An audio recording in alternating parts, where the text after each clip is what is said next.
Welcome to Luca and Miguel. Enjoy the video. You begin by creating a project and choosing resolution and color profile because consistency matters.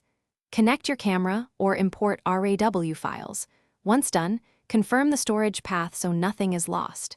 Set basic exposure and white balance now, and enable tethering if available to preview on a larger screen. These first steps prevent rework later and ensure edits map to source files.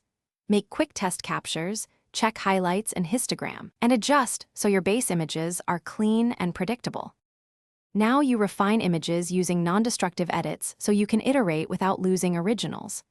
Start with crop and straighten, then apply base exposure, contrast, clarity, and precise color curves to establish a consistent look. Once done, create adjustment layers and masks for selective corrections, and use presets or sync settings to speed batch work.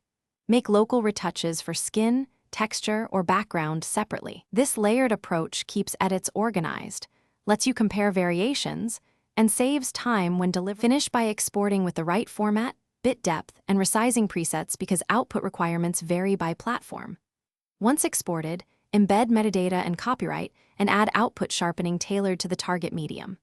Verify file names and folder structure, then run a quick visual quality check or checksum to catch corrupt files. If colors shift or metadata loses, reopen the master and re-export using the same profile. If tethering failed, resync camera settings and re-import the verified RAWs to correct the workflow. Thanks for watching and please subscribe. It's the best investment you'll ever make.